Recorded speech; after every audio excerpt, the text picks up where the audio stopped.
नमस्कार दोस्तों, मैं लोकेश यादव स्वागत करता हूं आपका अपने YouTube चैनल वीआरबी एजुकेशन पर। दोस्तों, आप जानते हैं कि वीआरबी एजुकेशन के द्वारा आप लोगों को स्पेशल आर्मी अग्निवीर बैच के लिए जो तैयारी की जा रही है वो कंटिन्यू की जा रही है। और दोस्तों, मेरे को जो काम दिया गया था जीके से रिलेटेड, जीके का पोर्शन जिसमें 15 क्वेश्चन जो आएंगे आपके आर्मी के, उसी को कंटिन्यू कर रहा हूं। इससे पहले दोस्तों, ज्योग्राफी की प्लेलिस्ट में आपको वीडियो मिलेंगी, ज़रूर उनको देखिएगा ताकि आपका बेस वहाँ से तैयार हो जाए।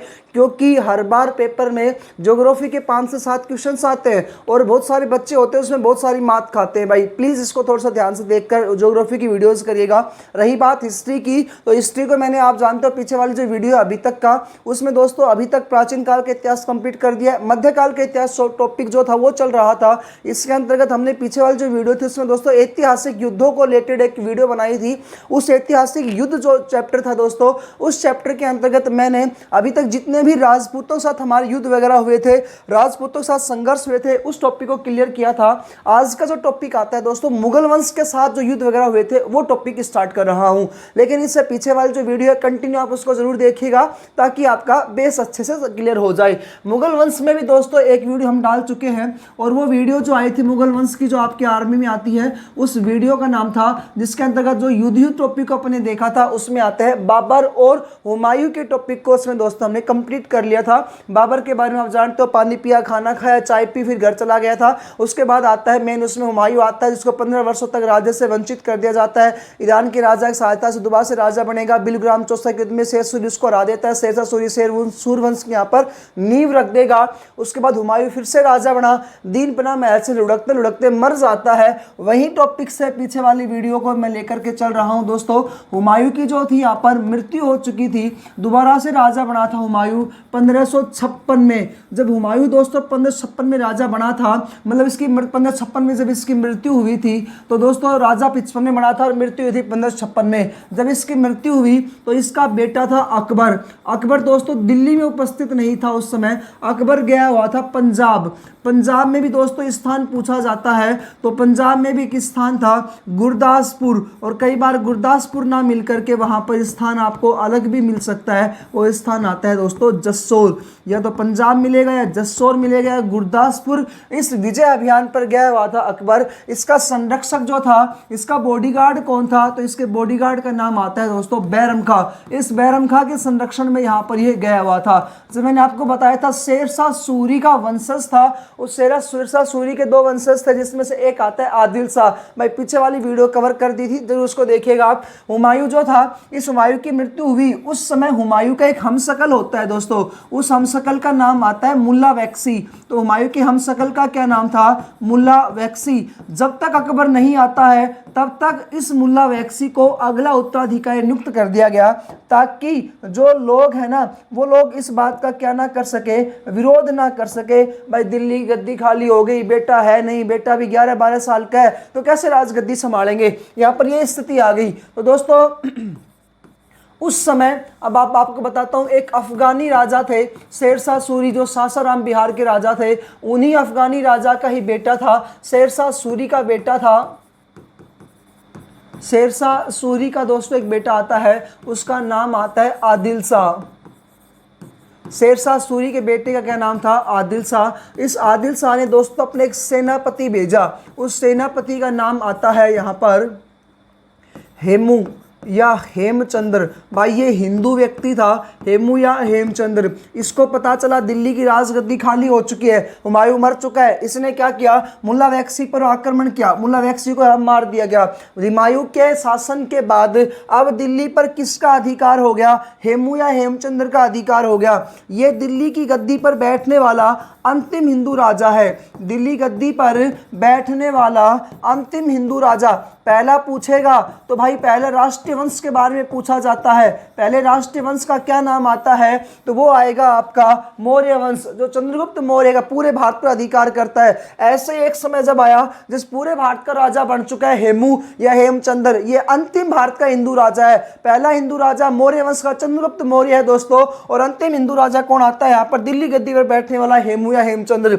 हेमू या हेमचंद्र जो था, इसने दिल्ली राजगद्दी पर अधिकार कर लिया। इसी दोस्तों अकबर या हुमायूं का एक सेनापति होता था जिसका नाम था तारकिब खां। ये सेनापति जो था तारकिब खां, ये हेमू से अपनी जान बचा करके, किससे अपनी जान बचा करके, हेमू से अपनी जान बचा करके और अकबर के पास पहुंच गया।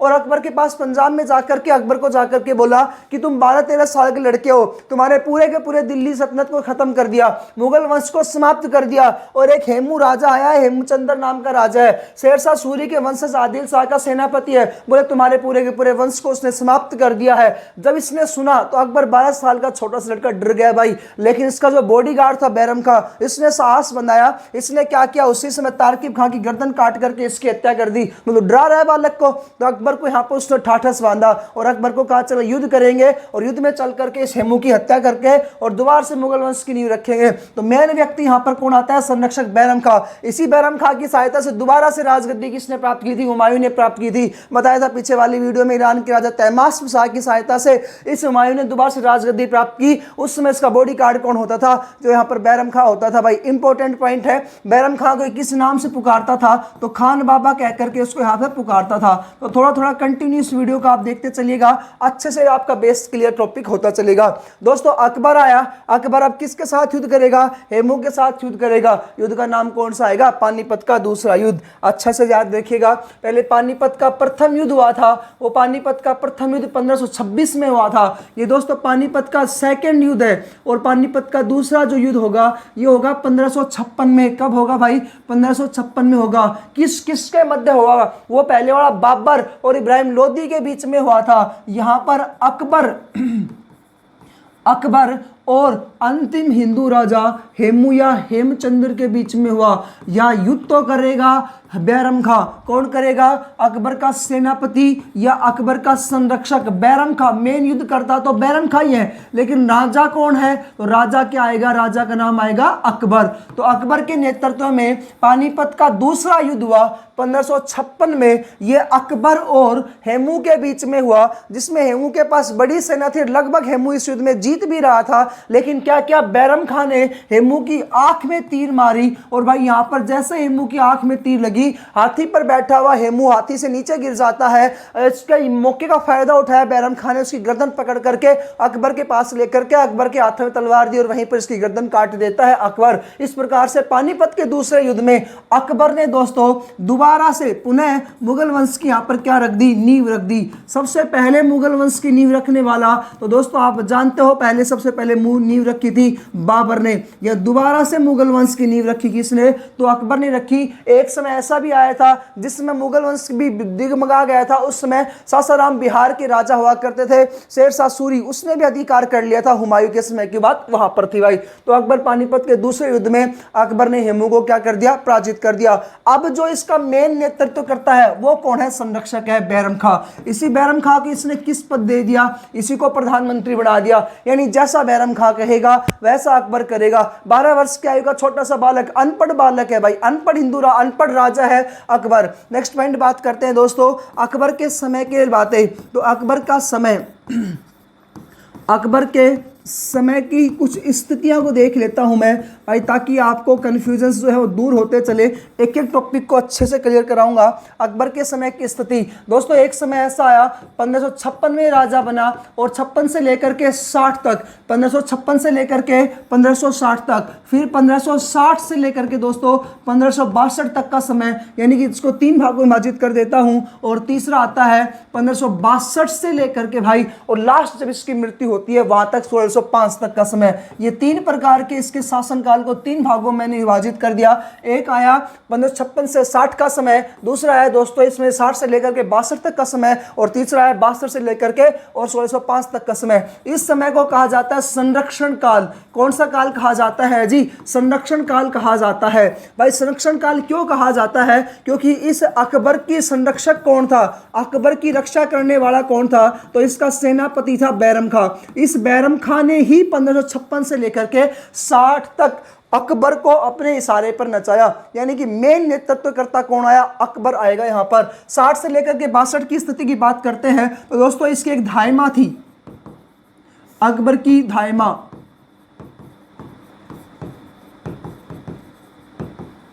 अकबर की धायमा जिसका नाम था महाम अनंगा। महाम अनंगा। इस महाम अनंगा ने क्या किया, इस अकबर को भड़काना स्टार्ट कर दिया, बहकाना स्टार्ट कर दिया।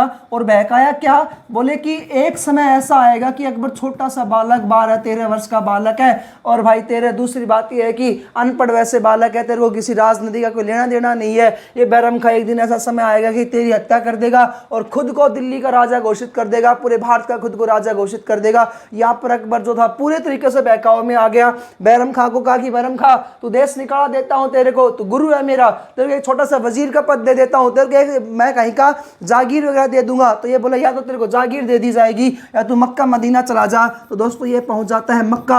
मक्का जानते रास्ते में यहाँ पर दिलावर खां आता है, और दिलावर खां आकर के इस बैरम खां की क्या कर देता है, हत्या कर देता है। इस बैरम खां जो था, इसकी पत्नी का नाम था दोस्तों सलीमा बेगम। पत्नी का क्या नाम आता है, तो सलीमा बेगम इसकी पत्नी का नाम था। और इसके बैरम खां की पत्नी और इसका एक बेटा था, सलीमा बेगम का एक बेटा था जिसका नाम था अब्दुल रहीम खाने का। क्या नाम है भाई, अब्दुल रहीम। नाम तो इसका अब्दुल रहीम है, लेकिन बाद में इसको उपाधि दी जाती है अकबर के द्वारा खाने खां की।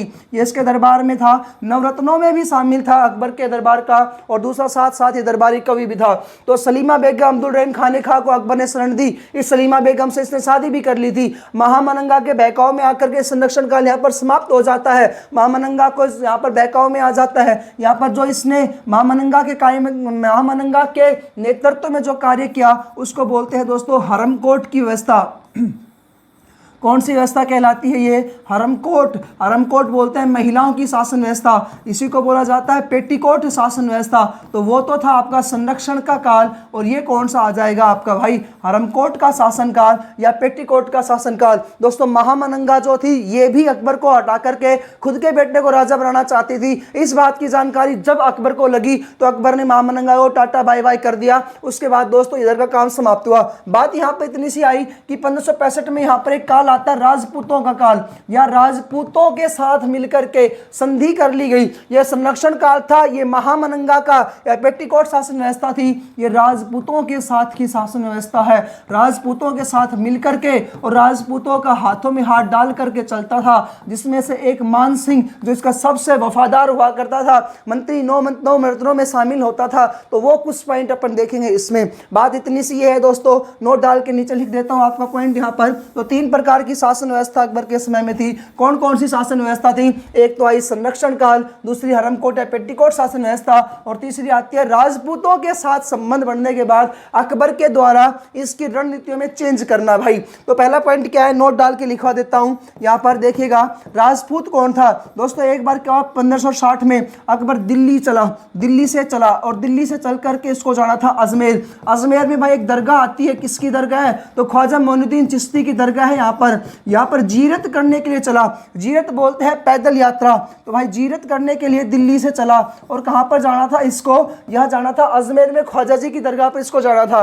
बीच में एक स्थान आ गया, एक रियासत आ गई बीच में, उस रियासत का नाम आता है आमेर रियासत। इसी आमेर को आज कहा जाता है जयपुर रियासत। इसी आमेर रियासत का एक छोटा सा शहर था जिसका नाम था सांगानेर। ये अकबर जब सांगानेर में से होते हुए दिल्ली से चला, सांगानेर से होते हुए अजमेर जा रहा था, तो भैया आमेर का राजा जिसका नाम था भारमल, ये भारमल आकर के अकबर से मुलाकात करता है। और भारमल और अकबर की मुलाकात करवाने वाला जो व्यक्ति था उसका नाम भी कई बार पेपर में पूछा गया है, तो उसका नाम आता है दोस्तों चुगतई खां की सहायता से भारमल और अकबर की क्या हुई, मुलाकात हुई। और भारमल जो है अकबर के पास आकर के बोले साहब जी नमस्कार। बोले नमस्कार। बोले जी मैं आपकी अधीनता स्वीकार करने के लिए तैयार हूँ। अरे बोले पागल है क्या, बोले मैं तो पैदल यात्रा करने के लिए ख्वाजा की दरगाह पे जा रहा हूँ, तेरे पे आक्रमण थोड़ा कर रहा हूँ। बोले फिर भी ना करो, लेकिन आक्रमण करो तो ठीक, ना करो तो ठीक, लेकिन फिर भी मैं आपकी अधीनता स्वीकार करने तैयार हूँ। और मैं नहीं, मेरा बेटा है उसका नाम भगवंत दास है, मेरा एक पोता है जिसका नाम मान सिंह है। बोले तीनों के तीनों आपकी अधीनता स्वीकार करेंगे। और मेरी एक बेटी है जिसका नाम आता है जोधाबाई, हरकूबाई, हरकाबाई या मरियम उस जमानी, बोले वो भी आपकी अधीनता स्वीकार करेगी, वो आपसे वैवाहिक संबंध स्थापित करेंगे। भाई अकबर के तो यहाँ तो लड्डू फूट गए। बोले हिंदू राजा खुद मेरा गुलाम बनने के लिए तैयार हो गया। ये मेवाड़, आमेर, जयपुर वाली जो रियासत थी, मारवाड़ रियासत, अरे सारे के सारे राजपूत राजा थे। बोले राजपूतों के साथ लड़ते लड़ते हमारे पूर्वज मारे गए। राणा सांगा के साथ लड़ रहा था इब्राहिम, राणा सांगा के साथ लड़ाई कर रहे थे बाबर को पता था, जिसको भयानक युद्ध में बाबर को हरा दिया गया था। बाबर को भयानक युद्ध में जब हरा दिया गया था, खानवा के मैदान में जब बाबर और राणा सांगा सामना हुआ। यहाँ पर राणा सांगा की देखते ही बाबर की सेना भागना स्टार्ट कर देती है और कहती है कि राणा सांगा के विरुद्ध में युद्ध नहीं करेंगे, बोले पागल आदमी है, बोले जाएंगे तो पता नहीं कितने शरीर के टुकड़े टुकड़े कर देगा। ऐसे राणा सांगा की वीरता की बातें हैं, अकबर ने सुनी हुई थी। अकबर बोले राजपूत मेरा गुलाम बनने के लिए तैयार है, इससे बड़ी खुशी की क्या बात हो सकती है। ये राजपूत भारमल जो था इसका गुलाम बना, अपने बेटे भगवंत दास को गुलाम बनाया, अपने पोते मान सिंह को गुलाम बनाया, अपनी पुत्री हरकाबाई का शादी जो है अकबर के साथ कर दी इसने। अब भाई राजपूतों के प्रभाव में आकर के यहां पर अकबर ने काम करना स्टार्ट कर दिया। दोस्तों पहला काम क्या करेगा कि 1562 में अकबर ने एक टैक्स हटा दिया। उस टैक्स का नाम आता था तीर्थ यात्रा कर। भाई थोड़ा फास्ट चल रहा हूं क्योंकि टाइम थोड़ा है, लेकिन आपके आर्मी में जितने क्वेश्चन पूछेंगे वो अपने इसी स्लाइड में से आएंगे, वो वीडियोस में से आएंगे। थोड़ा सा मेरी मेहनत का अगर आपको अच्छी लगे लाइक जरूर करें, चैनल को सब्सक्राइब करें। सब्सक्राइब करने से दोस्तों सिर्फ आपको ये फायदा होगा कि हमारे द्वारा जब भी कोई वीडियो अपलोड की जाएगी उसका नोटिफिकेशन आप तक आ जाएगा और कुछ समय बाद हम लाइव क्लासेस भी आपके लिए डालेंगे। तो आप चिंता ना करें, मैराथन क्लास भी आपके सामने यहाँ पर मेरी आएगी। मैथ्स जो है अपने मनोज सर पढ़ाते हैं इनकी आएगी, रीजनिंग की अमित सर कराएंगे, साइंस जो है ये प्रमोद जी कराते हैं और मंजू मैम कराते हैं। इनकी मैराथन क्लासेस भी आप अपने आर्मी के लिए स्पेशल लेकर के आएंगे। और अपनी मेरी बात रही जीके की तो पॉलिटिकल की अलग लेके आऊंगा, ज्योग्राफी की अलग लेकर के आऊंगा, हिस्ट्री की पूरी मैराथन आपके सामने लेकर के आऊंगा।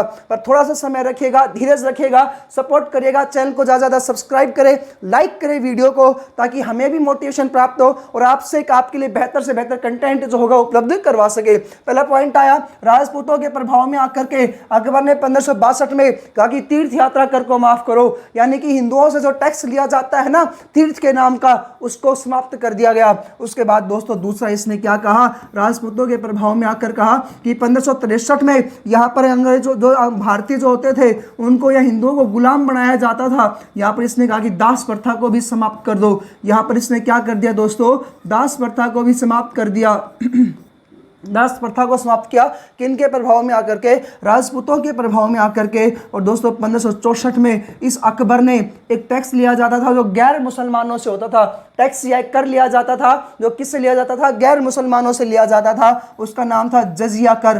क्या कौन सा टैक्स था भाई, जजिया कर नाम का टैक्स लिया जाता था। इस जजिया कर को भी इसने क्या कर दिया, समाप्त कर दिया। जजिया कर को भी क्या कर दिया अकबर ने, समाप्त कर दिया। अब पॉइंट ये है किसके प्रभाव में आकर काम किया इसने, तो राजपूतों के प्रभाव में आकर के, इस भारमल के प्रभाव में आकर के ये इन्होंने काम करना यहाँ पर स्टार्ट कर दिया। दोस्तों एक जजिया कर वेरी वेरी इंपॉर्टेंट टॉपिक है, इसको एक पूरी स्लाइड में आपको सामने लेकर के आ रहा हूं ताकि आपको जजिया कर से रिलेटेड कभी भी कोई भी क्वेश्चन गलत ना हो। जजिया कर जो होता था किन से लिया जाता था, तो एक प्रकार का टैक्स होता था जो जितने भी गैर मुसलमान होते थे, ये गैर मुसलमान का अर्थ क्या होता है, मुसलमानों को छोड़ करके, तो गैर मुसलमानों से लिए जाने वाला एक प्रकार का टैक्स होता था।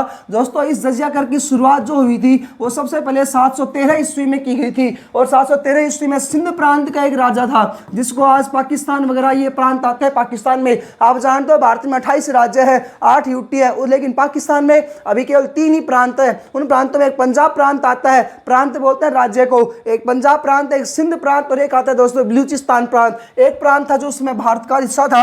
713 ईस्वी में दोस्तों सिंध प्रांत के राजा थे दाहिर। सिंध प्रांत के राजा का क्या नाम था, दाहिर। दाहिर के ऊपर दोस्तों आक्रमण किया मुस्लिम आक्रमणकारियों ने। 713 ईस्वी में सिंध प्रांत के राजा दाहिर के ऊपर मुस्लिम आक्रमणकारी, जिसका नाम क्या है भाई, तो मुस्लिम आक्रमणकारी का नाम है मोहम्मद बिन कासिम। क्या नाम था भाई इसका, मोहम्मद बिन कासिम। इसने दोस्तों क्या किया, आक्रमण किया और यहाँ पर मोहम्मद बिन कासिम के द्वारा आक्रमण किया गया, के द्वारा आक्रमण किया गया, जिसमें ये दाहिर पराजित हो जाता है।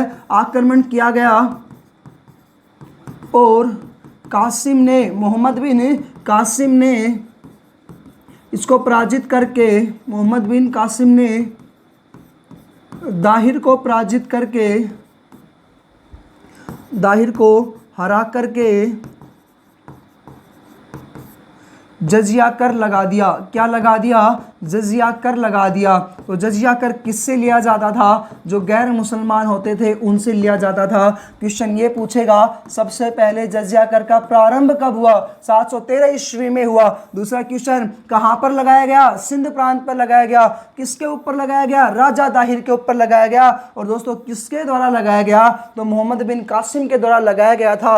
उसके बाद दोस्तों इसने यहाँ पर 5 लोगों को छूट दी थी। इस मोहम्मद बिन कासिम ने दोस्तों कितने लोगों को छूट दी थी? 5 लोगों को जजिया कर से मुक्त किया था। 5 लोगों को कहा कि आपको जजिया कर नहीं देना है। जजिया कर से क्या कर दिया था? इसने मुक्त कर दिया था। क्वेश्चन वेरी वेरी इंपॉर्टेंट है, इसलिए पूरी की पूरी स्लाइड जजिया कर को दे देते हैं अपन। 5 लोग कौन कौन थे? बोले ब्राह्मणों से टैक्स नहीं लिया जाएगा जजिया कर। बोले अच्छी बात है भाई। भाई जितने भी बुजुर्ग आदमी हैं बोले वो भी नहीं देंगे जजिया कर। गैर मुसलमानों को, जो भी गैर मुसलमान है उनके लिए बात करें अपन। तीसरा बोले महिलाएं भी अच्छी होते हैं, उन महिलाओं से भी टैक्स नहीं जाएगा। और बच्चे सच्चे भगवान के बच्चे, बोले बच्चों से भी टैक्स नहीं लो। फिर बोले जी यार एक विकलांग आदमी है जो खुद का पेट भरने के लिए इतनी परेशानी झेलता है, बोले उसको भी इसमें छोड़ देते हैं। तो इसने 5 लोगों को क्या हुआ? छोड़ दिया, जजिया कर लेने से मना कर दिया। दोस्तों ये तो पॉइंट था स्टार्टिंग का, प्रारंभ करना। उसके बाद क्या हुआ? एक राजा बना फिरोज शाह तुगलक। फिरोज शाह तुगलक राजा बना, तुगलक वंश का, दिल्ली सल्तनत का राजा, तुगलक वंश का राजा था। फिरोज शाह तुगलक के द्वारा दोस्तों उसने भी जजिया कर प्रारंभ कर दिया। उसने भी जजिया कर में कहा कि ब्राह्मणों से भी जजिया कर लो। तो फिरोज शाह तुगलक ने ब्राह्मणों से जजिया कर लेना प्रारंभ किया। ने किससे टैक्स लेना प्रारंभ किया? ने ब्राह्मणों से भी जजिया कर लेना प्रारंभ किया। इसका अर्थ है इसने 4 लोगों को छूट दी। इसने कितने लोगों को छूट दी? 4 लोगों को छूट दी। किस किस को छूट दी? इसने ब्राह्मणों को से लेने लगा, बुजुर्ग, महिलाएं, बच्चों और विकलांगों से टैक्स लेना स्टार्ट कर दिया। तीसरा पॉइंट दोस्तों ये पहला पॉइंट था। दूसरा ये आया आपका, तीसरा पॉइंट दोस्तों ये था। चौथा आया ये, और 5वां पॉइंट कहता है राजपूतों के प्रभाव में आकर के 1564 में अकबर ने क्या कर दिया? इसको समाप्त कर दिया। अकबर ने जजिया कर को दोस्तों क्या कर दिया? समाप्त कर दिया। एक पॉइंट और देते हैं कि इसको औरंगजेब ने दोस्तों दोबारा से लागू कर दिया। किसने लागू कर दिया? तो औरंगजेब ने भाई इसे पुनः लागू कर दिया जजिया कर को। और इसने कहा कि किसी को छूट मत दो, सबसे लो। औरंगजेब ने इसे पुनः लागू कर दिया। इसे पुनः लागू कर दिया औरंगजेब ने। और वेरी वेरी इंपॉर्टेंट आता है, एक मोहम्मद शाह रंगीला मुगल वंश का ही राजा था। इसने कहा कि आज से जजिया कर क्या किया जा रहा है? बैन किया जा रहा है, नहीं लेंगे किसी से जजिया का टैक्स। मोहम्मद शाह रंगीला ने पूर्ण रूप से समाप्त किया, पूर्ण रूप से दोस्तों समाप्त कर दिया। किसको समाप्त कर दिया? जजिया कर को पूर्ण रूप से भाई क्या कर दिया? समाप्त कर दिया। तो ये आपका पॉइंट था, पीछे वाला पॉइंट था, यही था कि इसने जजिया कर को समाप्त कर दिया, दास प्रथा समाप्त कर दिया, तीर्थ यात्रा कर को क्या कर दिया? समाप्त कर दिया। स्टार्टिंग का पॉइंट अपन देख रहे हैं, संरक्षण काल, महामनंगा का, हरमकोट की शासन व्यवस्था, राजपूतों के प्रभाव में आकर कार्य करना स्टार्ट कर देता है। ये सारी बातें मैंने आपको डीपली तरीके से बता रखी है। जो आप यूट्यूब पे जाओगे, यूट्यूब के प्लेलिस्ट में जाओगे, हिस्ट्री में जाओगे, सब कुछ डीपली मिलेगा। फास्टली चल रहा हूँ, आर्मी में जितना पूछा जाता है उतना सिलेबस दोस्तों आपके सामने यहाँ पर करवाऊंगा। माफ कीजिएगा, थोड़ा फास्ट चल रहा हूँ उसके लिए। जजिया कर के बारे में सारी जानकारी दे दी है मैंने आपको दोस्तों। उसके बाद सबसे पहले इसने आक्रमण किया 1564 में, और आक्रमण किया गोंडवाना क्षेत्र पर। ये गोंडवाना क्षेत्र दक्षिणी भारत वाला क्षेत्र था। यहाँ पर राजा का नाम था वीर नारायण। राजा का क्या नाम आता है? वीर नारायण राजा थे दोस्तों। इन वीर नारायण जो थे, इनकी उम्र केवल 3 वर्ष की थी, लेकिन इनकी संरक्षिका जो इनकी माता थी उसका नाम आता है दुर्गावती। वीर नारायण की संरक्षिका यानी कि इनकी दुर्गावती जो थी, इनकी माता दुर्गावती, इनकी माता जो थी वो संरक्षिका थी। इनके ऊपर इसने अकबर ने आक्रमण किया, जिसमें अकबर क्या होता है? विजयी होता है। उसके बाद दोस्तों अकबर जीता, तो जीत करके इसने महल वगैरह बनाने स्टार्ट किए। सबसे पहले 1565 में दोस्तों अकबर ने किला बनाया। उस किला का नाम आता है इलाहाबाद का किला। इलाहाबाद का किला किसने बनाया? अकबर ने बनवाया। इसी समय दोस्तों अकबर ने दूसरा पॉइंट क्या किया? अटक दुर्ग बनवाया। कौन सा दुर्ग बनवाया भाई? अटक दुर्ग बनवाया। तीसरा दोस्तों इसने पंचमहल बनवाए। पंचमहलों में से ही दोस्तों इसने बीरबल का महल भी बनवाया। यहाँ पर किसका महल बनवाया? बीरबल, जो इसका नवरत्न में शामिल था। जी, हजूरी के लिए प्रसिद्ध माना जाता है बीरबल का महल। अपनी पत्नी जोधाबाई के लिए, पत्नी का क्या नाम था? हरकूबाई, हरकाबाई जोधाबाई, इस जिसकी किसकी बेटी थी? तो भाई ये मेवाड़ आमेर रियासत के राजा भारमल की बेटी थी। उसके लिए भाई इसने यहाँ पर क्या इलाहाबाद दुर्ग बनाया, अटया दुर्ग बनाया, पंचमहल, बीरबल का महल, जोधाबाई का महल। इसी पत्नी का नाम मरियम उस जमानी भी था, तो मरियम का महल भी भाई इसने यहाँ पर बनवाया है। तो इस प्रकार से इसने 1565 में महल दुर्ग वगैरह बनाने के क्या किया? स्टार्टिंग का काम किया। उसके बाद इसने आगे आक्रमण किया 1567-68 में। 1567-68 में इसका आक्रमण हुआ मेवाड़ रियासत पर। भाई मेवाड़ रियासत के राजा का नाम था महाराणा उदय सिंह। ये राणा सांगा के ही राणा सांगा का ही क्या था? बेटा था महाराणा उदय सिंह। महाराणा उदय सिंह के ऊपर आक्रमण करने के लिए अकबर ने यहाँ पर सेना भेजी। अकबर की सेना जब महाराणा अकबर के साथ, महाराणा सांगा के साथ जब अकबर की सेना युद्ध करने के लिए जाती है, तो उदय सिंह जो है दोस्तों, ये तो कुंभलगढ़ चले जाते हैं। उदय सिंह कहाँ चला गया? कुंभलगढ़ दूर पहुंच गया। लेकिन इसके दो सेनापति होते थे, एक का नाम था जयमल राठौड़, एक का क्या नाम है? जयमल राठौड़, और दूसरे का नाम आता है दोस्तों इसमें फतेह सिंह सिसोदिया। ये जयमल राठौड़ और फतेह सिंह सिसोदिया, और एक इसमें ही आता है दोस्तों मीरा भाई का भतीजा था जिसका नाम था वीर कल्लाजी राठौड़। ये इतिहास में 4 हाथों वाले देवता के रूप में पूजे जाते हैं। ये तीनों ने मिलकर के अकबर के दांत खट्टे कर दिए। अकबर युद्ध करने के जाता, हर बार युद्ध में अकबर हार जाता। अब अकबर परेशान हो गया। अकबर ने रात्रि को चाल कूटनीति करने की कोशिश की, चाल चली। यहाँ पर जैसे ये मेवाड़ का किला है, चित्तौड़गढ़ का किला है, इस चित्तौड़गढ़ किले के क्या करता? तोप से रात्रि को इसकी दीवार डाल देता। ये जाता जयमल राठौड़, रातों रात नई दीवार बनाकर तैयार कर देता। दूसरे दिन अकबर देखता है, अरे सुबह करेंगे, युद्ध करेंगे, दीवार तो टूट ही चुकी है। देखता है पूरी दीवार, उससे भी मजबूत दीवार वहां पर खड़ी है। अकबर फिर पागल, युद्ध करने के लिए जाए, फिर से हार जाए, रात्रि को आए, फिर तोप का गोला छोड़े, दीवार टूट जाए, फिर नई दीवार बन करके जयमल राठौड़ तैयार कर दे। 5-7 दिन ऐसा लगातार चलता रहा। अब की बार अकबर ने कूटनीति की। जयमल राठौड़ नियत था खड़ा, वहां पर दीवार बनवा रहा है, ऐसे खड़ा था और दीवार का काम करवा रहा था। अकबर ने उसके दोनों पैरों पर गोलियां चलाई। दोस्तों कूटनीति की यहाँ पर अकबर ने दोनों पैरों पर यहाँ पर गोलियां चलाई, जिससे जयमल राठौड़ जो होता है घायल हो जाता है, इसके दोनों पैर काटने पड़ जाते हैं। अगले दिन जब युद्ध हुआ तो वीर कल्लाजी राठौड़ को बोला कि जयमल राठौड़ बोले, यार मेरा भी बड़ा मन है, कि जयमल राठौड़ बोला कि मेरा भी बड़ा मन है युद्ध में जाऊं, अकबर के सीने पर वार करके उसके छिन्न छलनी कर दूं। वीर कल्लाजी राठौड़ बोला, क्या बड़ी बात है, मेरे कंधे पर बैठ, चल देख युद्ध करा, युद्ध का नजारा दिखाता हूं तेरे को। वीर कल्लाजी राठौड़ ने जयमल राठौड़ को अपने कंधे पर बैठाया। 2 हाथों में तलवार वीर कल्लाजी राठौड़ के हाथों में हो गई और 2 हाथों में तलवार जयमल राठौड़ के हाथों में होगी। दूर से देखने पर ऐसा लगा कि 4 हाथों वाला देवता आ रहा है और अकबर की सेना को चकनाचूर किया जा रहा है। यहां पर भी अकबर ने कूटनीति की, पीछे से घेर करके फतेह सिंह सिसोदिया को, वीर कल्लाजी राठौड़ को, जयमल राठौड़ को यहां घेर करके पीठ पर इनके तलवार घोंप घोंप इनकी हत्या कर दी गई। जीत तो गया अकबर, लेकिन जीता बड़ी मुश्किल से। मेवाड़ में दोस्तों महाराणा उदय सिंह जो थे कुंभलगढ़ दूर चले गए। अकबर यहां पर क्या होता है? विजयी होता है। जयमल राठौड़ की पत्नी थी दोस्तों, वो यहाँ पर क्या करती है? जोहर करती है। फूलवती उनका नाम था, वो जोहर करती है। इसके अलावा दोस्तों ये मेवाड़ का तीसरा शाखा आता है 1567-68 का, वो बात अपन कभी बाद में करेंगे। डीपली मैंने ऐसा टॉपिक आपको बता रखे हैं, जितना आपके आर्मी पूछता है वही टॉपिक यहाँ से चल रहे हैं जी। उसके बाद दोस्तों 1570 में अकबर ने क्या किया? एक दरबार लगाया।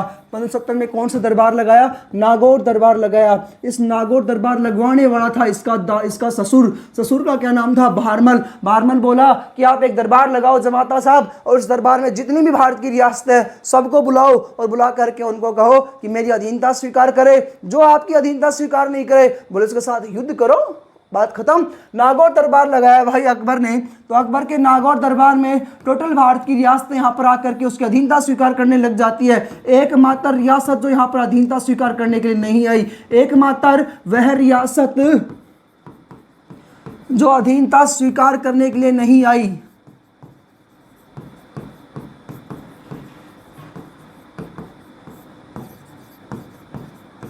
जो अधीनता स्वीकार करने के लिए नहीं आई, वो कौन सी थी? तो वो थी मेवाड़। मेवाड़ के महाराणा थे उदय सिंह, बोले नहीं अधीनता स्वीकार करेंगे उस अकबर की। दूसरा दोस्तों युद्ध में पहले हार चुके थे, एक बार भाई कूटनीति की थी, इस वजह से हार भी गए थे महाराणा उदय सिंह। मेवाड़ रियासत नहीं आई। एक रियासत और पूछी जाती है दोस्तों, वह रियासत जो आई तो थी अधीनता स्वीकार करने के लिए, लेकिन वहां पर उसका क्या था कि एक राव चंद्रसेन नाम का राजा था, उसका छोटा भाई था, इसका नाम था मोटा राजा उदय सिंह। वो मोटा राजा उदय सिंह आपसी कलह के भाई, अपने भाई राव चंद्रसेन के आपसी कलह से लेकर के वो क्या हुआ कि अकबर के शरण में पहुंच जाता है। इस वजह से यहाँ पर जब राव चंद्रसेन जब अधीनता स्वीकार करने के लिए अकबर के दरबार में पहुंचा तो उसको नीचा पद दे दिया और उसके भाई मोटा राजा उदय सिंह को उच्च पद दे दिया। इस बात से हो गया नाराज राव चंद्रसेन, बोले बिना अधीनता स्वीकार करे यहाँ से जा रहा हूँ। वो बिना अधीनता स्वीकार करे पहुंच जाता है जंगलों में, भटकते भटकते उसकी मृत्यु हो जाती है, जिसे मारवाड़ का प्रताप या प्रताप का अग्रगामी कहा जाता है। वो राव चंद्रसेन थे दोस्तों। 1570 में नागौर दरबार लगाया जिसमें मेवाड़ रियासत उपस्थित नहीं हुई, बाकी सारी रियासतें आती इनकी अधीनता स्वीकार कर लेती है। 1571 में दोस्तों अकबर ने एक शहर बसाया और उस शहर का क्या नाम आता है? फतेहपुर सीकरी। क्या नाम है दोस्तों? फतेहपुर सीकरी शहर बसाया। फतेहपुर सीकरी शहर बसाया। फतेहपुर सीकरी को ही दोस्तों इसने अपनी राजधानी बनाया। 1571 में इसकी राजधानी क्या आ गई भाई? फतेहपुर सीकरी आ गई। दोस्तों एक इतिहासकार है फर्ग्यूसन। इतिहासकार का क्या नाम आता है? फर्ग्यूसन। ये फर्ग्यूसन इतिहासकार पता है क्या बोला? बोले ये किसी महान व्यक्ति के दिमाग की उपज है। अरे फतेहपुर सीकरी एक शहर है जिसके बारे में इसने क्या कहा फर्ग्यूसन ने? किसी महान व्यक्ति के दिमाग की उपज है। ये किसी महान व्यक्ति के दिमाग की उपज है। भाई कमेंट में यदि आपको अच्छा लगे तो प्लीज़ लाइक ज़रूर करें वीडियो को। कमेंट में यस सर लिखकर दिखाए, अपना जोश दिखाए आर्मी वाले कि हाँ सर समझ में आ रहा है। आने दो, पेपर को फाड़ करके फेंक देंगे, रिजल्ट दिखा देंगे आपको। वीआरबी एजुकेशन वाले जितने बच्चे हैं बच्चा। फतेहपुर सीकरी में दोस्तों फर्ग्यूसन ने कहा किसी महान व्यक्ति के दिमाग की उपज है। फतेहपुर सीकरी में भाई जिसने एक मस्जिद बनवाई उस मस्जिद का नाम आता है जामा मस्जिद। ध्यान से देखिएगा आप, दिल्ली में एक जामा मस्जिद है जो भारत की सबसे बड़ी मस्जिद है। उस मस्जिद को बनवाएगा शाहजहां। कौन बनवाएगा भाई? शाहजहां दिल्ली में जामा मस्जिद बनवाएगा जो भारत की सबसे बड़ी मस्जिद है। लेकिन यहाँ की जो जामा मस्जिद है फतेहपुर सीकरी की किसने बनवाई है? अकबर ने बनवाई है। दोस्तों एक इतिहासकार हुआ है वी.ए. स्मिथ का, इतिहासकार है वी.ए. स्मिथ। ये क्या बोला इस जामा मस्जिद के बारे में? इतिहासकार वी.ए. स्मिथ बोला कि इस जामा मस्जिद के जो पत्थर जो है ना, इन पत्थरों में रोमांस घुला है। पत्थरों में क्या घुला है भाई? रोमांस घुला है, ऐसा यहाँ पर कहा गया। पत्थरों में क्या घुला है? रोमांस घुला है। या इसने दोस्तों एक बात और कही कि यहाँ जामा मस्जिद के जो पत्थर है ये रूमानी कथाएं कहते हैं। यहाँ के पत्थर जो है दोस्तों क्या कहते हैं? रूमानी कथाएं कहते हैं। रूमानी का अर्थ होता है रोमांस की कथाएं कहते हैं, जो किसी महान राजा या रानी की कथा के बारे में डिस्कस करता है। इसी फतेहपुर सीकरी में दोस्तों यहाँ पर अकबर ने गुजरात विजय किया। उस गुजरात विजय की याद में इसने दोस्तों यहाँ पर विश्व का सबसे बड़ा दरवाज़ा बनवाया। उस दरवाजे का क्या नाम आता है? फतेहपुर सीकरी में ही बुलंद दरवाज़ा। कौन सा दरवाज़ा है भाई? ये बुलंद दरवाज़ा। कब बनवाया? 1575 में इसने बुलंद दरवाज़ा बनवाया जो विश्व का सबसे बड़ा दरवाज़ा है। 176 फीट ऊंचा दरवाज़ा है। किस विजय की स्मृति में इसने बनवाया था बुलंद दरवाजा? तो दोस्तों गुजरात विजय की स्मृति में। कौन सी विजय की स्मृति में? गुजरात विजय की स्मृति में इसने यहाँ पर बुलंद दरवाजा बनवाया है फतेहपुर सीकरी में। 70 में दरबार लगाया, आ गए सारी रियासतों के राजा। एक रियासत नहीं आई, मेवाड़ रियासत, महाराणा उदय सिंह उसके राजा थे। 71 में फतेहपुर सीकरी नगर बसाया, शहर बसाया, राजधानी फतेहपुर सीकरी को बनाया। फर्ग्यूसन इतिहासकार बोला किसी महान व्यक्ति के दिमाग की उपज है। यहीं पर एक मस्जिद बनवाई है जामा मस्जिद। वी.ए. स्मिथ ने कहा कि पत्थरों में रोमांस घुला है। दूसरा पत्थर यहाँ की रोमाने कथाएं कहते हैं। उसके बाद इसने 75 में गुजरात पर आक्रमण किया और गुजरात विजय के दौरान इसने दोस्तों यहाँ पे एक दरवाजा बनाया जिसका नाम आता है बुलंद दरवाजा। और ये जो बुलंद दरवाजा 176 फीट ऊंचा, इसका सबसे ऊंचा दरवाजा है। इसके अलावा दोस्तों गुजरात विजय की स्मृति में इसने दरवाजा बनाया था। यहाँ तक कह दो यस ओके है भाई। तो आगे बढ़ते हैं अपन। उसके बाद दोस्तों 1572 का एक पॉइंट और ले लेते हैं। 28 फरवरी 1572 को होली के दिन, कब? 28 फरवरी 1572 को होली के दिन यहाँ पर महाराणा उदय सिंह की मृत्यु हो जाती है और उनका बेटा जो महाराणा प्रताप होता है वो राजा बनते हैं 28 फरवरी 1572 को। और महाराणा प्रताप को समझाने के लिए अकबर ने 4 दूत मंडल भेजे। उनका क्रम है जमा भटो। क्या क्रम आता है दोस्तों? जमा भटो। महाराणा प्रताप भी अपने पिता महाराणा उदय सिंह के समान बोले मेरे को अकबर से कोई लेना देना नहीं है। बोले मुगल वंश के राजा है, बोले हम पर शासन करेंगे क्या? बोले बाबर को तो धूल चटा दी थी राणा सांगा ने। बोले वैसे ही वीरता और साहस मेरे अंदर भी भरी पड़ी है। बोले मैं इनकी अधीनता स्वीकार नहीं करूंगा। महाराणा प्रताप वीर श्रोमणी महाराणा प्रताप, जिनका नाम लेते ही शरीर का रोंगटा खड़े हो जाते हैं, ऐसे महाराणा प्रताप की बात दोस्तों आपके सामने लेकर के आ रहा हूं। 28 फरवरी 1572 को 28 फरवरी 1572 को महाराणा प्रताप का राज्याभिषेक हुआ। गोगुंदा में इनका जन्म हुआ था। कुंभल कुंभलगढ़ जिले कुंभलगढ़ दुर्ग के कटारगढ़ महल के बादल महल में इनका जन्म हुआ था 9 मई 1540 को। महाराणा प्रताप जब राजा बने तो इनके पिता जो चाहते थे वो भट्टानी रानी से ज्यादा प्रेम करते थे, तो इनका एक भाई था जिसका नाम था दोस्तों जगमाल सिंह, बाद में शक्ति सिंह इसका नाम हो जाता है, उसको अगला राजा घोषित कर देते हैं महाराणा प्रताप को छोड़ करके, उदय सिंह जो थे वो। इस वजह से मेवाड़ के सरदार नाराज हो गए, बोले योग्य तो ये है और शक्ति सिंह को या जगमाल सिंह को राजा क्यों बना रहे हो। तो गोकुंदा में भाई इसका राज्याभिषेक कर दिया जाता है, वहीं पर इनका अंतिम संस्कार होता है वहीं पर ही। महाराणा प्रताप के बचपन का नाम बहुत बार पूछा जाता है, इनके बचपन का नाम था किक्का। माता का नाम भी पूछा है दोस्तों, जयवंताबाई इनकी माता थी। इसके अलावा पिता का नाम आप जानते हो, तो महाराणा उदय सिंह जो थे इनके पिता थे। नेक्स्ट लेते हैं, महाराणा प्रताप को समझाने के लिए अकबर के द्वारा कितने दूत मंडल भेजे गए? 4 दूत मंडल भेजे। किसने भेजे? महाराणा प्रताप को समझाने के लिए दोस्तों अकबर ने भेजे। अकबर ने कितने दूत मंडल भेजे भाई? 4 दूत मंडल भेजे। अकबर ने 4 दूत मंडल भेजे। 4 दूत मंडल भेजे अकबर ने प्रताप को समझाने के लिए। किसको समझाने के लिए? प्रताप को समझाने के लिए। इधर महाराणा प्रताप को समझाने के लिए अकबर ने 4 दूत मंडल भेजे। दोस्तों क्रम थोड़ा सा देखेगा, जमा भटो, ये ट्रिक है, याद हो जाए तो अच्छी बात है भाई। आपके सामने पहला है जलाल खां कोरची।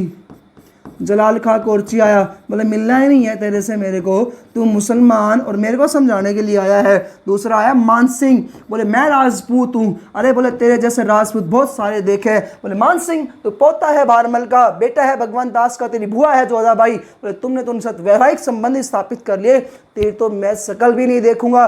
जब मान सिंह पहुंचा ना मेवाड़ में चित्तौड़गढ़ किले में, महाराणा प्रताप ने अपने पुत्र अमर सिंह को कह दिया, बोले अतिथि है, अतिथि का स्वागत करो, अतिथि देवो भव, संस्कार हमारा ऐसा कहता है। लेकिन जो पूछना प्रताप कहाँ पर है, तो उसको बोल देना कि प्रताप के पेट में दर्द हो रहा है और प्रताप जो है अभी अस्वस्थ है और आपसे नहीं मिल सकते। उधर मान सिंह जो था जिद कर लेता है प्रताप से मिलने के लिए। देखा कि थोड़ी सी खिड़की खुली हुई है, वहां पर महाराणा प्रताप तो अपने साथियों को घुड़सवारी सिखा रहा है, तलवारबाजी कर रहा है। तो मान सिंह गुस्सा है, बोले आप में से मिलने क्यों नहीं आए? बोले तुम लोग राजपूतों के नाम पर कलंक हो, बोले तुमने वैवाहिक संबंध स्थापित कर रखे हैं उनसे, बोले तुम्हें लोगों की हिम्मत कैसे, तुम लोगों की बात मान लूंगा। मान सिंह का भारी मात्रा में अपमान किया गया। मान सिंह बोला कि देख लूंगा तेरे को युद्ध में। बोले ठीक है, आज ही युद्ध में धूल चटा दूंगा, महाराणा प्रताप इसको बोले। उसके बाद दोस्तों आए बटो से फिर आता है भगवान दास, इनका पिता। बोला जी मैं समझाता हूँ, बूढ़ा आदमी हूँ। बोले जा, नहीं मिले इससे भी भाई। फिर चौथा था दोस्तों टोडरमल। ये टोडरमल जो होता था ये अकबर का वित्त मंत्री था। किसी की बात भी महाराणा प्रताप ने नहीं मानी। जो 4 दूत मंडल आए थे प्रताप को समझाने के लिए, किसी की बात नहीं मानते हैं। उसके बाद दोस्तों अकबर के द्वारा हल्दी घाटी का युद्ध होगा। महाराणा प्रताप के साथ युद्ध होता है दोस्तों हल्दी घाटी का युद्ध 18 जून या 21 जून 1576 को। बुक्स भाई अलग अलग देती है, थोड़ा सा ध्यान से देखिएगा। 18-21 कोई सी मिल सकती है आपको, वहाँ पर एक ही मिलेगी, ये तो श्योर है ना जी। 18-21 जून 1576 को दोस्तों युद्ध हुआ। युद्ध जो होगा वो इस प्रकार से होगा। एक साइड आती है गोगुंदा की पहाड़ी। कौन सी पहाड़ी आती है? गोगुंदा की पहाड़ी है भाई, जो उदयपुर में आती है जी। और एक साइड पहाड़ी आती है, उसका नाम आता है खमनौर की पहाड़ी। और खमनौर की जो पहाड़ी आती है दोस्तों वो आती है राजसमंद जिले में। तो खमनौर की पहाड़ी और राजसमंद जिले में या उदयपुर में या खमनौर की पहाड़ी के बीच में जो स्थान आता है, इस स्थान को बोलते हैं हल्दी घाटी का मैदान। भाई पूरा का पूरा मैदान जो है वो हल्दी से है, इसका रंग जो है वो हल्दिया है, पीला रंग होता है, हल्दी वगैरह उत्पादन होता है यहाँ पर। और गांव का नाम भी हल्दिया था। कैसे भी याद रखो, हल्दी घाटी का मैदान था। यहाँ पर क्या हुआ, महाराणा प्रताप का एक सेनापति होता है जो एकमात्र मुस्लिम सेनापति था। तो प्रताप का मुस्लिम सेनापति कौन था भाई? ये मुस्लिम सेनापति थोड़ा सा ध्यान से आप इनको याद रखिएगा। महाराणा प्रताप के मुस्लिम सेनापति का नाम था हाकिम खां सूर। हाकिम खां सूर भाई, यदि आपको पूरी की पूरी कहानी देखनी है ये, तो आप मुगल वंश में जरूर जा करके देखें। यहाँ मैं थोड़ा सा स्टार्ट लेकर चल रहा हूँ, फास्ट लेकर चल रहा हूँ। डीपली देखना है तो यूट्यूब पर जाएं, वीआरबी एजुकेशन के यूट्यूब पर आप जब प्लेलिस्ट ऑन करोगे तो वहां पर आपको पूरी की पूरी कहानी दी जा रही है। फास्ट लेकर चलूंगा, पहले बता देता हूँ। महाराणा प्रताप का मुस्लिम सेनापति होता है हाकिम खां सूर, हरावल दस्ते का सेनापति। भाई 3 पैरों में युद्ध होता है। पहले पैर का जो युद्ध होता है ना, उसको बोलते हैं हरावल दस्ता, हरावल दस्ता का सेनापति। दूसरा दोस्तों युद्ध होता है हाथियों के मध्य युद्ध होता है। हाथियों के जो होते हैं उनके ऊपर सूंड में और उनकी पूंछ में दोस्तों यहाँ पर तलवार वगैरह बांध दिए जाते हैं, खंजर वगैरह बांध दिए जाते हैं। वो सैनिकों के ऊपर टूट पड़ते हैं। उसके बाद दोस्तों, हाँ जी दोस्तों, तो ये अपना पॉइंट था यहाँ तक का। प्रताप का एकमात्र मुस्लिम सेनापति कौन होता था? हाकिम खां सूर होता था। अब क्या हुआ, हल्दिया जो गांव था ना, इस हल्दिया गांव में खमनोर और गोगुंदा की पहाड़ी के बीच में जो युद्ध हुआ था, वो युद्ध अपना टॉपिक है जी। अब भाई हल्दिया गांव था, हल्दी घाटी का मैदान है, तो नाम क्या पड़ गया इसका? हल्दी घाटी का। महाराणा प्रताप बड़ी अच्छी कूटनीति करते हैं। पहले तो अपनी सेना को लेकर के पहाड़ी भाग पर खड़े हो गए, दूसरे जो आसपास के जितने भी गांव वगैरह थे ना, उन गांवों में जितनी फसल थी सारों को जला दी। जलाई इसलिए ताकि वो जो महाराणा प्रताप जो महाराणा प्रताप के जो द्वंद्वी है, यानी कि जो अकबर है, अकबर जब सेनापति यहाँ पर भेजेगा, तो अकबर के द्वारा सेनापति जो भेजे गए थे उनमें सबसे पहले आता है मान सिंह। मान सिंह मेन था इसका करता धरता। उसके बाद एक मुस्लिम सेनापति आता है, उसका नाम आता है दोस्तों आसफ खां, और एक आया था इसमें बदायूनी। ये तीनों जो लोग थे यहाँ पर आए थे आक्रमण करने के लिए। और जब ये तीनों लोग यहाँ पर आक्रमण करने के लिए आए ना दोस्तों, तो जब ये तीनों लोग आक्रमण करने के लिए आए, तो महाराणा प्रताप दिमाग लगाया, कूटनीति की। उन्होंने क्या कूटनीति की? आसपास के जितने भी गांव हैं वहां से खाने पीने का सारा सामान खत्म कर दो, ताकि ये लोग जब आक्रमण करने के लिए आएंगे समय रहेगा। ऐसा नहीं कि 1-2 दिन में युद्ध कंप्लीट हो चुका, समय लगता है। उन लोगों को भूख प्यास से भी यहाँ पर बुरी स्थिति उनकी होने वाली थी। तो महाराणा प्रताप का एकमात्र मुस्लिम सेनापति हाकिम खां सूर है दोस्तों। ये हाकिम खां सूर जो होगा ना, 3 पैरों में युद्ध होगा। पहले पैर का हरावल दस्ता का नेता करता है। कौन से दस्ता का नेता बनता है? ये हरावल दस्ते का नेता करता है दोस्तों। तो रावल दस्ता का नेता कौन था? इसमें हाकिम खां सूर था। दूसरा बात करते हैं, रावल दस्ते ने युद्ध किया, सेना को भाग लेकर खड़ा हो गया। यहाँ पर जैसे ही मान सिंह, आसफ खान, बदायूनी की सेना यहाँ पर प्रवेश करती है, इस हाकिम खां सूर ने उनके ऊपर बुरी तरीके से प्रहार किया, जिसमें बदायूनी अपनी जान बचा करके दोस्तों जाटी के ऊपर चढ़ गया, खेजड़ी पेड़ पर चढ़ गया। और बदायूनी आसफ खान से कहता है, अरे यार देख, इन्होंने पहले पैर में हमारे छक्के छुड़ा दिए, बुरी तरीके से हमारी हालत खराब कर दी है, अब आगे युद्ध का क्या होगा राम जाने। इतने दोस्तों हाथियों का युद्ध स्टार्ट हो जाता है। यहाँ पर हाकिम खां सूर वीर गति को प्राप्त होते हैं। हाथियों का युद्ध स्टार्ट हुआ। प्रताप के हाथी का नाम ज्यादा पूछा जाता है दोस्तों। एक प्रसाद का हाथी था, इसका नाम था राम प्रसाद। दूसरे हाथी का नाम आता है भाई इसमें लूणा। इसी राम प्रसाद हाथी को पकड़ करके दोस्तों अकबर के दरबार में प्रस्तुत किया जाता है, और अकबर इसका नाम चेंज करके वहां पर क्या कर देगा? पीर प्रसाद कर देगा। तो अकबर ने इसका नाम चेंज कर दिया पीर प्रसाद। इधर देखिएगा, ये बदमान सिंह जिस हाथी पर बैठा हुआ है, उस हाथी का नाम आता है मर्दाना हाथी। पॉइंट टू पॉइंट देखते चलेगा, अच्छे से आपको टॉपिक समझ में आ जाएगा। पहले पैर के युद्ध में महाराणा प्रताप विजयी हुए। दूसरे पैर का युद्ध हुआ, हाथियों के मध्य युद्ध हुआ। हाथियों के पूंछ में और सूंड में तलवार बांधी जाती थी। हाथी पूरी की पूरी सेना के ऊपर प्रहार करने के लिए जाते थे। यहाँ पर राम प्रसाद और लूणा ने बुरी तरीके से, गजमुक्त हाथी और भी थे इनके, लेकिन मेन आता है राम प्रसाद और लूणा। ये दोनों ने बुरी तरीके से दोस्तों यहाँ पर क्या किया था? इनके ऊपर मुस्लिम सैनिकों के ऊपर बुरी तरीके से प्रहार किया। बाद में लूणा की वीर गति प्राप्त हो जाती है, गजमुक्ता वीर गति को प्राप्त करते हैं। क्योंकि इनके पास बंदूक थी, बंदूक से इनको सीधा प्रहार कर रहे थे वो। राम प्रसाद जो हाथी थोड़ा सा पागल सा हो गया, इस मुगल सेना के ऊपर टूट पड़ा। अकबर के सेनापति जो थे मान सिंह ने यहाँ के जो बंदूकधारी थे उनको कहा कि इस राम प्रसाद हाथी को कंट्रोल करो, महावत को गोली मारो, राम प्रसाद को कंट्रोल करो। राम प्रसाद का पर कंट्रोल कर लिया गया दोस्तों। राम प्रसाद कंट्रोल में किया गया। उसके बाद युद्ध जो था बाद में समाप्त हो जाने के बाद अकबर के पास मान सिंह लेकर के गया, बोले देखो महाराणा प्रताप को बंदी नहीं बना करके लेके आसका, लेकिन उनका स्वामी भक्त को बंदी बना के लेके आया हूं। उनका स्वामी भक्त है राम प्रसाद। राम प्रसाद को देखा, बोले बड़ा बहादुर आदमी है, तो बड़ा बहादुर हाथी है, इसको लाया गया वहां पर दरबार में, तो इसका नाम चेंज करके इसका नाम पीर प्रसाद कर दिया। इतना बड़ा स्वामी भक्त है दोस्तों, आंखों में से आंसू बहने लग जाएंगे इसी कहानी सुन करके। ये राम प्रसाद हाथी जब वहां पर पहुंचा ना अकबर के दरबार में, तो इसने वहां पर ना खाना खाया ना पानी पिया। जब तक जिया तब तक उसकी बेड़ियों में इसको जरूर बांधा गया, लेकिन इसने ना अन्न जल ग्रहण कुछ भी ग्रहण नहीं किया। ऐसे होता है स्वामी भक्त देश सेवा के लिए। और ऐसे ही हमारे नौजवान है वीआरबी एजुकेशन से जुड़े हुए सारे दोस्त, यदि आपकी वीडियो अच्छी लाइक जरूर करें दोस्तों, अच्छी लगे तो। इधर युद्ध कंप्लीट हुआ। दूसरा दोस्तों आता है राजा महाराजाओं के बीच में युद्ध। यहाँ पर राजा महाराजा तो थे। महाराणा प्रताप के घोड़े का क्या नाम आता है दोस्तों? चेतक। महाराणा प्रताप के घोड़े का नाम था चेतक। महाराणा प्रताप ने चेतक की तरफ इशारा किया। चेतक ने अपने दोनों पैर जो होते हैं मर्दाना हाथी के सूंड के ऊपर रख दिए। महाराणा प्रताप ने मौका मिलते ही मर्दाना हाथी के ऊपर बैठे हुए मान सिंह के ऊपर भाला फेंका। मान सिंह जो होता है होदे में नीचे दुबक जाता है, उसकी जान बच जाती है, लेकिन महावत जो था उस भाले से गिर करके मर गया। इधर महाराणा प्रताप का हाथी घोड़ा जो घोड़ा था चेतक, ये अपनी इस हाथी मर्दाना हाथी से अपनी पैर नीचे उतार रहा था, तो मर्दाना हाथी के सूंड पर लगे हुए जो खंजर से उसके पैर घायल हो जाते हैं। महाराणा प्रताप प्रताप इतने सूरवीर आदमी और इतने दयालु आदमी थे कि वहीं पर खड़े होकर के अपने साफा उतार करके और उसी महाराणा प्रताप के द्वारा अपने घोड़े चेतक का वहां पर उपचार करने लग जाते हैं। यहाँ पर एक मुस्लिम सेनापति होता है जिसका नाम आता है बहलोल खां लोधी। बहलोल खां लोधी 5-7 सैनिकों को लेकर के आता है। उसने देखा कि महाराणा प्रताप जो है नीचे घोड़े से नीचे उतरा हुआ है, उसके हाथ में तलवार तक भी नहीं है, तलवार भी नीचे रखी हुई है। ये आया और चेतक के पास खड़े महाराणा प्रताप के ऊपर आक्रमण करने के लिए आया। महाराणा प्रताप को इतनी बुरी तरीके से गुस्सा आया,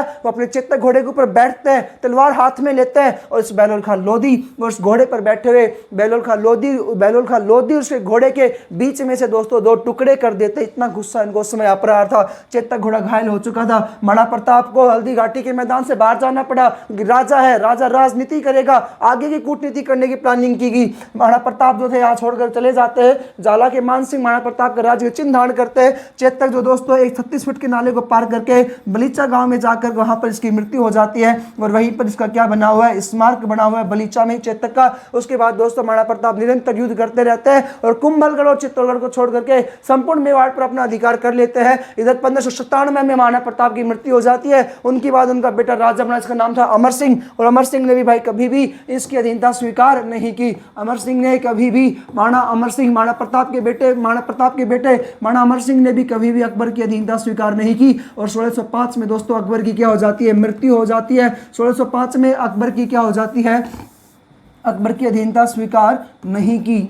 अपने जीवन काल में महाराणा प्रताप, महाराणा अमर सिंह और महाराणा प्रताप के पिता महाराणा उदय सिंह स्वीकार नहीं की। ये कभी भी इसकी अधीनता स्वीकार नहीं करते हैं। और दोस्तों 1605 में अकबर की क्या होगी, मृत्यु। 1605 में अकबर की मृत्यु हुई। अकबर की मृत्यु हुई तो इधर उसका बेटा राजा बना। उसके बेटे का नाम आप जानते हो, जिसका नाम था अकबर के बेटे का नाम जहांगीर। भाई मेन पॉइंट लेकर चलूंगा दोस्तों। अकबर के पुत्र का क्या नाम आता है, जहांगीर। जहांगीर राजा बना, जो इतिहास में सलीम के नाम से जाना जाता है। यह सलीम या जहांगीर जो था दोस्तों, इसका याद रखने का अपने एक पॉइंट आता है कि महाराणा अमर सिंह जो थे ना, ये सलीम और जहांगीर के समय में अधीनता स्वीकार कर लेते हैं। ये महाराणा अमर सिंह जहांगीर के समय में आकर के इस मेवाड़ रियासत जो थी मुगल वंश की अधीनता स्वीकार कर लेते हैं। 1612 में दोस्तों इसने क्या करी थी, अकबर की अधीनता स्वीकार ना करके जहांगीर की अधीनता स्वीकार कर ली। किसने, महाराणा अमर सिंह ने 1612 में दोस्तों अधीनता स्वीकार करवाने के लिए जहांगीर ने यहाँ पर भेजा था खुर्रम को। किसको भेजा था भाई,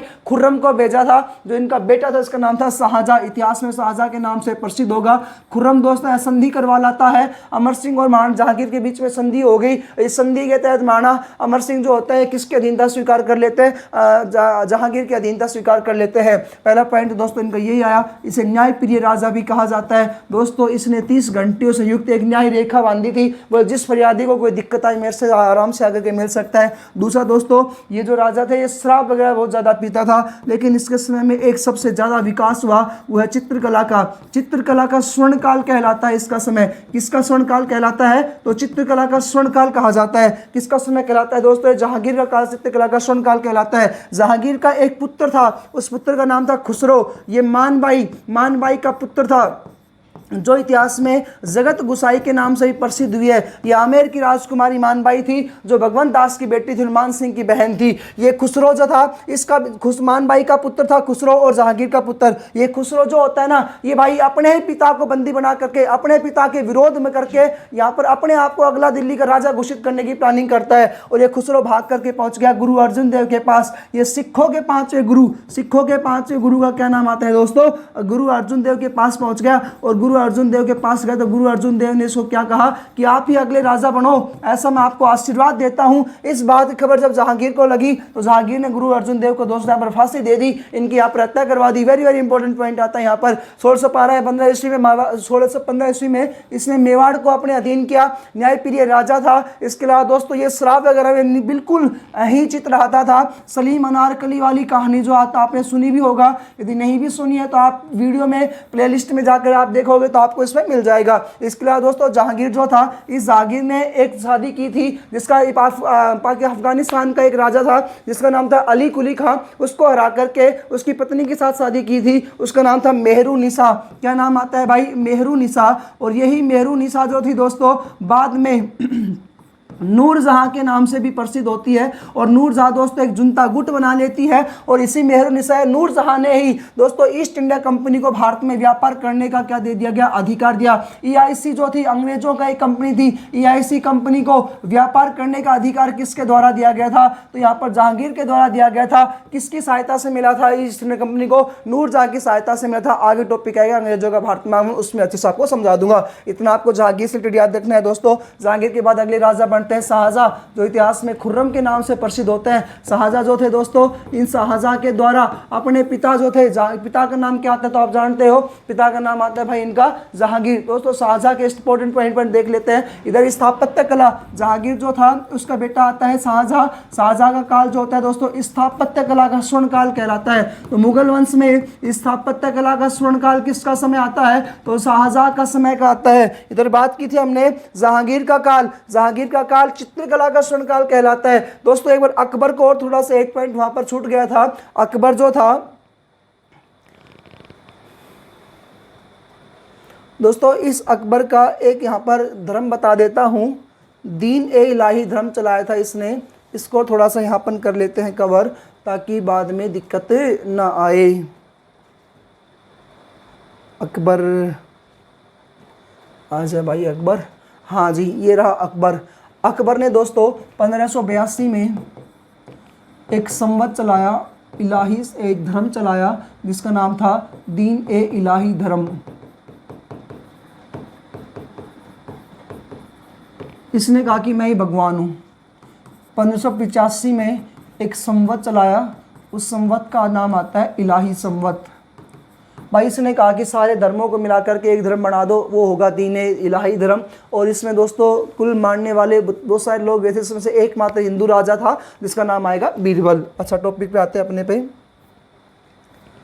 शाहजहां स्थापत्य कला का स्वर्ण काल कहलाता है दोस्तों। इसने अकबर के द्वारा चलाए गए इलाही धर्म को हटा करके इसने नया धर्म चला दिया, इसने नया संवत चला दिया। उस संवत का नाम आता है हिजरी संवत चलाया। तो दोस्तों इसने कौन संवत चलाया, हिजरी संवत चलाया। स्थापत्य कला का स्वर्ण काल कहलाता है। इस स्थापत्य कला में सबसे इंपॉर्टेंट इसने जो इमारत बनवाई वो है ताजमहल। ताजमहल कहाँ पर आता है, आगरा में। कौन सी नदी किनारे आता है, यमुना नदी किनारे आता है। ये जो ताजमहल है दोस्तों, इसके इंजीनियर कौन थे, तो इंजीनियर का नाम था उस्ताद ईसा। इंजीनियर का क्या नाम आता है, उस्ताद ईसा।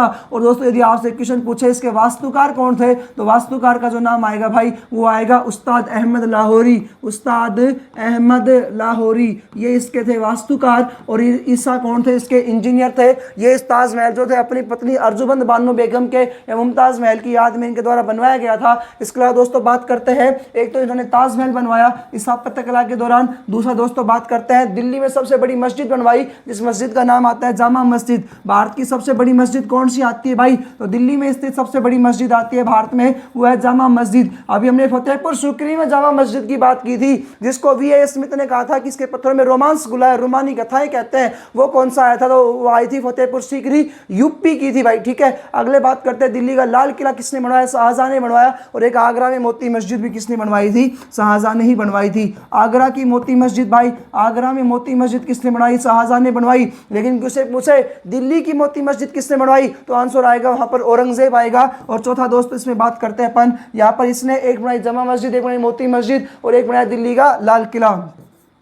लाल किला कहाँ पर स्थित है जी, दिल्ली में। और दिल्ली का लाल किला भी किसने बनवाया है, तो यहाँ पर शाहजहां ने ही बनवाया है। एक स्थापत्य कला का स्वर्णकाल, हिजरी संवत वगैरह जो दोस्तों ये पॉइंट यहाँ पर हमने देखा है। इसके अलावा इलाही संवत वगैरह, इलाही संवत के स्थान पर इसने कौन चला दिया था, हिजरी संवत चला दिया था। इसका पुत्र होता है दारा सिको। दोस्तों दारा सिको क्या करता है, इसका विरोध करता है। और दारा सिको इसका विरोध करके दोस्तों इसी को बंदी बना, दारा सिको शाहजहां को बंदी बना करके जेल में डाल देता है। उसको है ना मतलब कि नजरबंद कर देता है। और वो जो है खुसरो, दारा सिको इसको जेल में डाल देता है शाहजहां को भाई। तो इतना आपको याद रखना है इस वाले चैप्टर के दौरान, ठीक है जी। उम्मीद है आपको समझ में आ रहा होगा यहाँ तक। तो शाहजहां के बाद एक लास्ट राजा की बात कर लेते हैं, औरंगजेब की। और इतना ही टॉपिक पढ़ाऊंगा जितना आपके आर्मी में क्वेश्चन पूछे जाते हैं। दोस्त जो भी जुड़ रहे हैं वो जरूर आप चैनल को शेयर करें, सब्सक्राइब करें। वीडियो अच्छी लगे तो लाइक भी करें आप। औरंगजेब का अपन आगे वाले स्लाइड में ले लेते हैं। औरंगजेब दोस्तों कट्टर हिंदू विरोधी राजा कौन था, औरंगजेब था। कट्टर हिंदू विरोधी राजा कौन था, औरंगजेब था, हिंदू विरोधी राजा था। कट्टर हिंदू विरोधी राजा था। इसने सबसे पहले अपने भाई दारा शिकोह की हत्या की। शाह शुजा को निपटाया, अपने भाई दारा शिकोह, शाह शुजा और मुराद की हत्या की, मुराद की हत्या की। उसके बाद दोस्तों क्या हुआ, औरंगजेब ने ही पहले अपने भाई दारा शिकोह, शाह शुजा और मुराद की क्या कर दी, हत्या कर दी। नेक्स्ट पॉइंट आता है दोस्तों, इसके समय में है ना 9वें गुरु थे तेग बहादुर जी और 10वें गुरु आते हैं गुरु गोविंद सिंह जी। उन्होंने कहा कि उनको ऊपर दबाव बनाया कि आप लोग जो होंगे ना वो सिख धर्म को छोड़ करके मुस्लिम धर्म स्वीकार कर लो, जिसका विरोध ये करते हैं। तो वो इंपॉर्टेंट पॉइंट वहाँ पर ये और ले लेते हैं। सिखों के 9वें गुरु तेग बहादुर जी, इन्होंने हत्या करवाई थी भाई, क्योंकि इन्होंने इस्लाम धर्म स्वीकार करने से क्या कर दिया, मना कर दिया।